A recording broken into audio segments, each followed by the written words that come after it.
Hey everyone, it's Jeremy Whaley here, and I wanted to do a series of shorter live streams to address some of the issues that are going on right now in terms of GameStop and selling short and naked shorts and whatnot.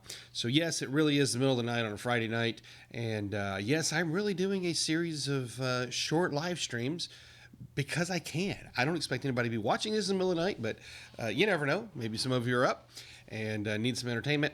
But I just wanted to have these in the queue so you guys could come back and reference them. So in this video, what I want to talk about is I want to talk about what is short selling, and then how does that contrast with naked short selling, and should we allow any of this? Is there a role for short selling? Yada yada. So there's a little pre-frame here. I'm sure you've heard in the news about GameStop. This is a retailer who sells video games. So they sell like PlayStations and stuff of that nature and the games that go along with it. And they've been struggling. Like a lot of retailers, they've been struggling. But suddenly their stock started soaring. Even though they posted a huge loss, their stock started soaring. And so what happens when this scenario occurs, a lot of times there will be a group of traders who start shorting the stock. And in this particular situation, what happened is we had some hedge funds that were shorting the stock, and they were shorting it very, very heavily to try to force the price down. And a group of traders on one of the web forums got together and said, you know what, we're not going to let these funds get away with it. What they're doing is wrong. And so they started buying. And what that does is it forces the price up, and then the short seller basically gets caught in what's called a short squeeze, and they end up losing a lot of money. Well, in this particular case, that lot of money turned into billions of dollars. And so it's a pretty great story. But what it's done is it's brought this subject of selling stock short up to the forefront. And there's a lot of people that really don't understand short selling. And, you know, even though people like me have taught about it for years, there's still a lot of people that either just kind of skipped over those lessons, or they've known about it in the back of their mind, but they don't really understand it. So here's what selling stock short is. Selling short is when you sell a stock that you don't own. And you say, well, how could I possibly sell a stock I don't own? And the answer is you borrow it. So you borrow the stock, you borrow it through the broker, and then you sell it to somebody who's wanting to buy it. And then at some point you have to come back and you have to buy to cover that position and return the shares that you borrow. Now, you might be thinking to yourself, that doesn't sound right, that's not ethical. And forget that conversation for now. For now, let's just understand what short selling is. Short selling is simply the act of borrowing shares that you do not own, selling them onto the market, and then later coming back and buying to cover those shares, okay? Now, why would somebody do that? Well, let's say that you look at a stock and you say, man, this stock is really expensive. I think it's going to be going down soon. It's really overbought. You know, maybe people are paying way too much for it. And so you're thinking to yourself, I sure wish that I could have bought it back then and I could sell it now. Okay, that makes sense. Now you might be thinking, why would I ever do that? Let's get out of the world of stock for a minute. And let's go over to something you might understand. Can you remember a time when the new iPads came out, or when the brand new PlayStations came out, and people lined up in the parking lots at like Best Buys and Walmarts and these different places to try to buy these cool pieces of electronics? Well, pretty soon they sold out. They sold out very quickly. In the case of PlayStation, I remember when they sold out, and I think the Sony factory like burned or something, and they had a huge disruption in supply. In the case of Apple, they released the iPad 2. I remember this one specifically because I got stuck in one of the lines unintentionally. I went to the mall for something else. There was a line all the way through the mall of all these people camped out to buy the iPad 2. Well, you know, they open the Apple store and boom, they sell out in, you know, just a matter of an hour or so. Well, you have all these people that have been camping out and they want an iPad 2. So where do they go? They go into the greatest free market in the world. They go on to eBay. And sure enough, people who were able to get an iPad, they see that people are on eBay willing to pay for an iPad. And so they get onto eBay and they say, you know, hey, you can buy my iPad. You're just going to have to pay a little bit of money for it. And so they do that. And then before you know it, they start bidding the prices up. And now these iPads that were only worth maybe $800 are suddenly selling for $1,500 and $2,000 and $2,500 on eBay because people are bidding the price up. Now, think about that for a minute. You got an iPad that's not worth $1,500, or maybe it's not worth $2,000 or whatever they were selling for, but there's a market for it. People are willing to pay it. And folks, that is the most important principle of the free market. The most important principle of the free market is something sells for the price that people are willing to pay. Doesn't matter if it's rational. Doesn't matter if its intrinsic value is worth it. It does not matter. That's the way the free market works. People will pay it, and so we sell it for the price that people are willing to pay. Well, if you bought that iPad, let's say that you bought the iPad for $800 and you see that people are buying them on eBay, then you think to yourself, man, I think I'll sell it for a couple grand. I'll make some profit. Okay, that's a natural move. That's something that people understand very well. But let's say that your buddy Bob over here, let's say he had a couple of the iPads. He was able to get them. And you knew he wasn't going to be using them for a while. So maybe you said, hey, Bob, could I borrow that and then I'll return it a little bit later? So Bob says, sure, just give it back to me. So then you take his borrowed iPad and you go out onto eBay. You sell the iPad for a couple $1,000s. Now you got a couple grand, but you're short one iPad. You're missing an iPad because you sold it. You're short. Hear the word? You're short. You sold the iPad that you didn't own. You borrowed it. You sold it because you knew it wasn't worth $2,000. And then, a couple weeks later, a month later, iPads come back in stock. You rush out to Best Buy. You buy one. You take it back to Bob and you say, hey, here's your iPad I borrowed. Thank you. I really appreciate it. You return it. You cover it. Now, what would happen if all the iPads, the manufacturing stopped and there were no more iPads to come onto the market? Well, people would be even in more demand on eBay, right? These iPads, people would be out there bidding the price up. Instead of $2,000, it might go to $5,000 or $10,000 if people really wanted the iPad. And how high could it go? And the answer is it could go as high as people would bid it. As long as they're willing to pay it, there is a market for it. That's the principle of the free market right there. Okay. Now we see this in all sorts of places. We see this with sporting events. How many times have you seen a sporting event and people are paying more than the face value for the ticket because people are willing to pay it? I remember a few years ago, the Nashville Predators, they went to the Stanley Cup. And I actually happened to have season tickets. So when the season ticket holders got their emails and we could go buy our tickets, I only paid, a couple $100s for my Stanley Cup tickets. Well, then I find out that these same tickets that I own, that I paid a couple $100s for, they're selling for thousands on StubHub and these other places where you can resell your tickets, okay? I happen to want to go to the game, so I went to the game. But if I didn't want to do that, I could have sold my tickets, and if people are willing to pay $3,000, $5,000, $10,000 for a pair of tickets to Game 6 of a Stanley Cup, that's what the free market will sustain, okay? Now, nobody should argue with that principle. The same thing happens in the stock market. And understand, the stock market operates under an assumption of the free market. We operate this thing. Prices go up because there's people that want to buy the stock. And as there's more people that want to buy the stock, it doesn't matter what the fair market valuation is. It doesn't matter what people think it should be worth. What matters is what people are willing to pay. And so if people are willing to pay $100 a share, then that's what the price is. If people are willing to pay 110, if people are willing to pay 150, if they're willing to pay 500, that's what the price is. And this is the way that the market works. If you went back to the tech bubble of the late 1990s and moving into the year 2000, we saw stocks where the companies had never even turned a profit, and they were selling for $300, $500 a share. They were selling outrageous prices, and some of these stocks had never even made a profit. That didn't matter. People were willing to pay it, and consequently the price of the stock went up. So I think most of you understand that principle. Well, what if you see that the price of something's too much? What if you see that the iPad's selling for $2,000 on eBay? The hockey tickets are selling for $5,000. XYZ company's not worth anything, doesn't have any earnings, never has had any earnings, but suddenly the stock has shot up to over $1,000 a share. You might be thinking to yourself, man, I sure wish I could sell at that price, but I don't have any shares. Oh, but what if you could borrow some shares and sell them? If you did that, we would call that selling short.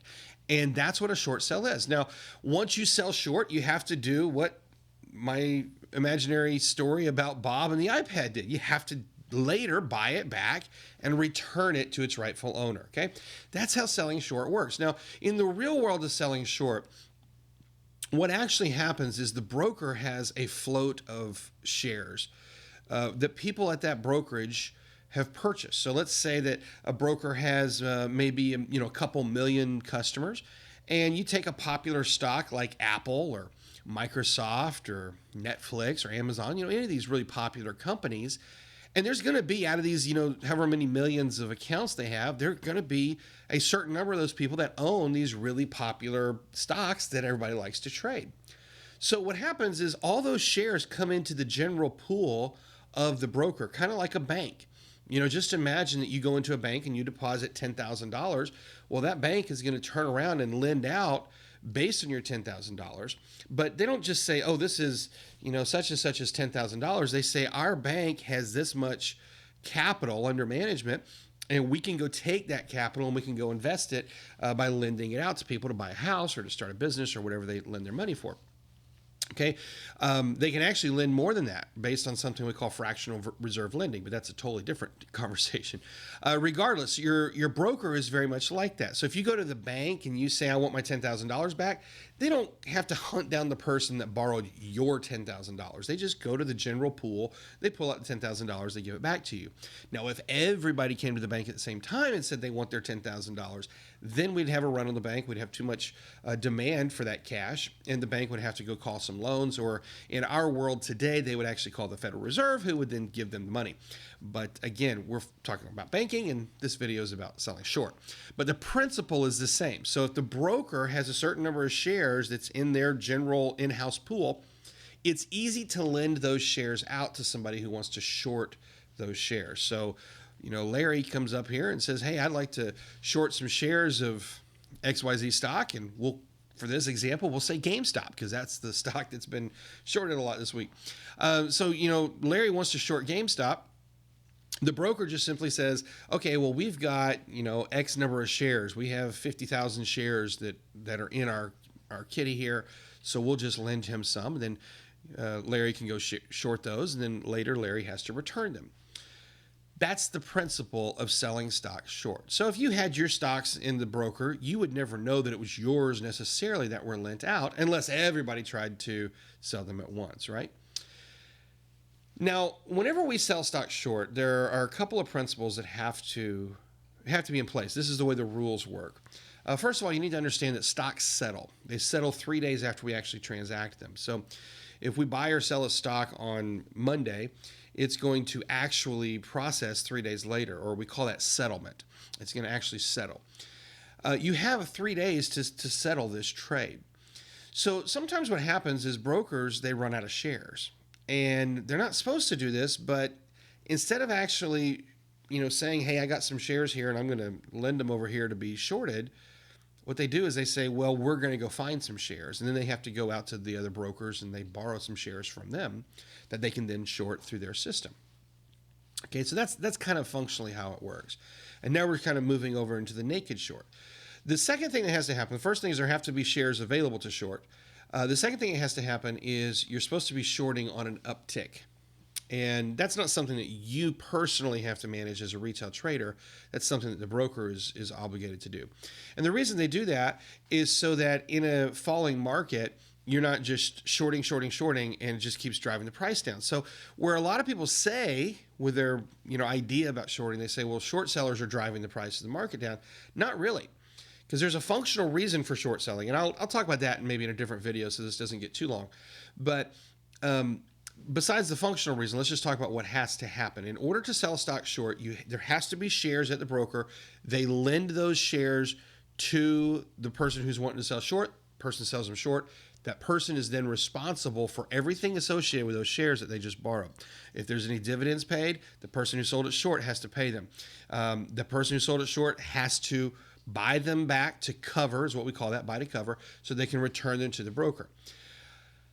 That's a standard short. It has to be done on an uptick so that you're not in a free fall market. That's a standard short. And you and I as retail traders, we are obligated to abide by those rules.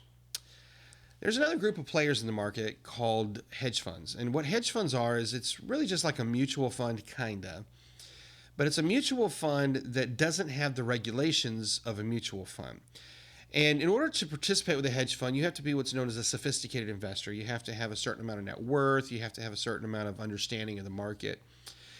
And once you qualify, according to some arbitrary 3-letter agency who came up with these rules, whenever, once you qualify, you can now put your money with a hedge fund. Well, guess what hedge funds do? They have incredible leeway. They can do strategic trades that a mutual fund can never do. They can do trades, they can do strategies that whoever's managing your IRA or your 401k, they could never ever do these trades.